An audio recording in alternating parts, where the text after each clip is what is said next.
IKP VOA వాళ్ళు joint action కమిటీగా ఏర్పడి జేఏసీ తెలంగాణ రాష్ట్రంలో మరి ఏర్పడ్డటువంటి వీళ్ళు కాంగ్రెస్ పార్టీ ప్రభుత్వం ఎన్నికల మేనిఫెస్టోను అమలు చేయాలని ఇవాళ సమ్మె నిర్వహిస్తూ ఉన్నారు. విఓఏలకు మేము సంపూర్ణ మద్దతు ప్రకటిస్తూ ఉన్నాం. ఎందుకంటే వాళ్లకు మరి ఆ రోజు ఉన్నటువంటి పరిస్థితులలో కేసీఆర్ గారు అనేక ఇబ్బందులున్నా కూడా, ఆర్థిక ఇబ్బందులున్నా కూడా జీతాలను పెంచి గౌరవించడం జరిగింది.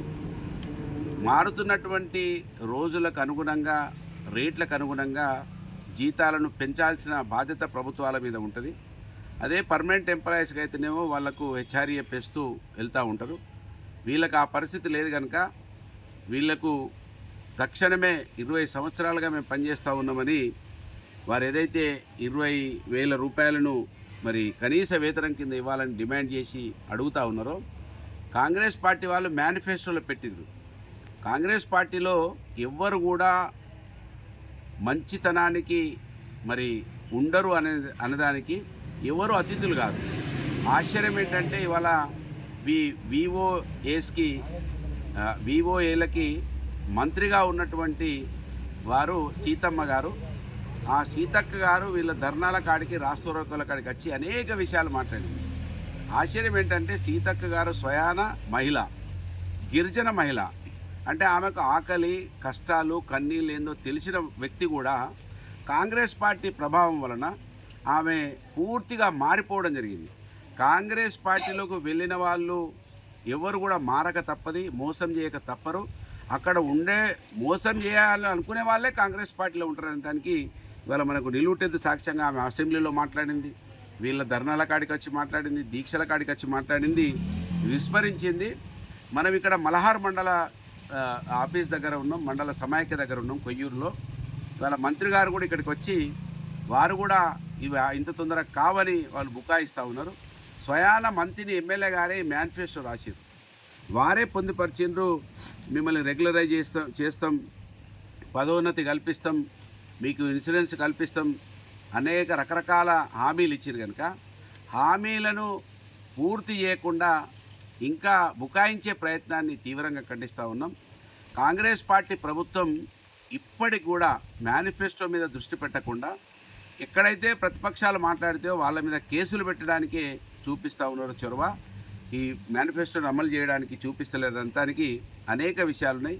కనుక మేము విఓఏలను ఏదైతే మీరు కాపాడుతా అని చెప్పినరో ఖచ్చితంగా కాపాడాలి. వాళ్ళను మాట్లాడుతుంటే కనబడుతూ ఉన్నది. అన్ని పనులను కూడా ఇవాళ మీరు మహిళలను కోటీశ్వరులు చేస్తా అన్నారు. కోటీశ్వరులు చేసుడు దేవురరు కానీ వీళ్ళకు 2 పూటల కనీసం భోజనం పెట్టమని వాళ్ళు అడుగుతూ ఉన్నారు. మీరు లక్షాధికారులను చేస్తే మహా ఎక్కువ. ఆ లక్షాధికారులు ఎంతమంది అయితే ఎంత అభివృద్ధి జరుగుతుందో, కోటీశ్వరులు అయితే ఎంత, మీకు ఆ లెక్కలు లేవు. మీరు ఆశల మీద అంటే ఆశ చూపించి కాలాన్ని గడపాలనుకుంటున్నారు. ఎక్కువ రోజులు కొనసాగవు అవి. ఇక ఆశలు చూపించడం మాని అన్నం పెట్టడం నేర్చుకోండి అని నేను కాంగ్రెస్ పార్టీ ప్రభుత్వానికి మరి సూచన చేస్తున్నా. మా సంపూర్ణ మద్దతు బీఆర్ఎస్ పార్టీ. ఇప్పటికే కేసీఆర్ గారు గొప్పగా వాళ్ళని గౌరవించిండు. రాబో రోజులలో మళ్ళా బీఆర్ఎస్ పార్టీ కేసీఆర్ గారు ముఖ్యమంత్రి అయిన తర్వాతనే ఈ రాష్ట్రానికి మేలు జరుగుతుంది.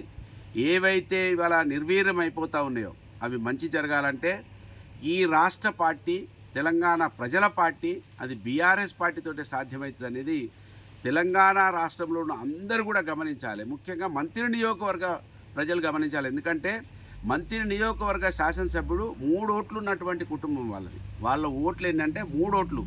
అయినా మనం 40 సంవత్సరాలు వాళ్ళకి అవకాశం ఇచ్చినాం. 40 సంవత్సరాలు 3 ఓట్లు ఉన్నటువంటి కుటుంబము ఏ వర్గానికి మేలు చేయకుండా ఇవాళ మనం చూస్తే 32 నెలలు అయిపోయిన తర్వాత కూడా 32 మందికి ఉద్యోగాలు ఇప్పించలే. ఐటీ ఇండస్ట్రీ మంత్రిగా ఉన్నటువంటి దుద్దిల శ్రీధర్ గారు ఐటీ మినిస్టర్, ఇండస్ట్రీ మినిస్టర్, అంటే ఉద్యోగాల మంత్రి. ఆయన ఉద్యోగాల మంత్రిగా ఉండి ఉద్యోగం ఇప్పియలే, 10 మందికి ఇల్లు కట్టియలే, ఇక్కడ ఒక ప్రాజెక్టు కట్టియలే, ఒక ఫ్యాక్టరీ కట్టియలేదు, ఆలోచన కూడా చేస్తలేడు. అంటే ఏమీ చేయకుండా కూడా ప్రజలతో పడుతున్నాడు కనుక ఈ మేనిఫెస్టో నువ్వే రాస్తే రాష్ట్రాన్ని ఎట్లా మోసం చేయాలని వాళ్ళు ఈయనతోటి ఆ మేనిఫెస్టో రాయించారు. కనుక రాష్ట్రాన్ని మోసం చేస్తున్నటువంటి మంత్రి గారు ఇప్పటికైనా నీ కోట్లేసినటువంటి ప్రజల కోసం ఆలోచించమని డిమాండ్ చేస్తున్నా. మనం కూడా అర్థం చేసుకోవాలి, మోసం మాటలు ఏ విధంగా ఉంటాయి, నిజమైన మాటలు ఏ విధంగా ఉంటాయి, ఎవరు మన వాళ్ళు, ఎవరు మంది వాళ్ళు, మంటి పైనకైనా ఇంటోడే కావాలన్నారు. కనుక ఈ దుద్దిల శ్రీధర్ ఎప్పుడు కూడా మన ఇంటోడు కాడు. ఓట్ల కోసమే వాళ్ళు వస్తారు, మనతోటి ఆ మట్టితోటి సంబంధం లేదు వాళ్ళకు. ఎందుకంటే ఇక్కడ పుట్టలేదు, పెరగలేదు, ఇక్కడ ఆడుకోలేదు, ఇక్కడ క్లాస్మేట్ లేడు, ఏ చుట్టం లేడు, బంధువు లేడు.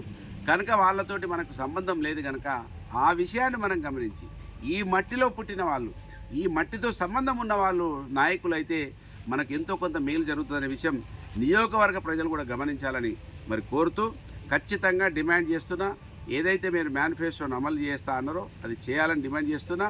వీరికి విఓఏలకి మా సంపూర్ణ మద్దతు ప్రకటిస్తున్నా. జై తెలంగాణ.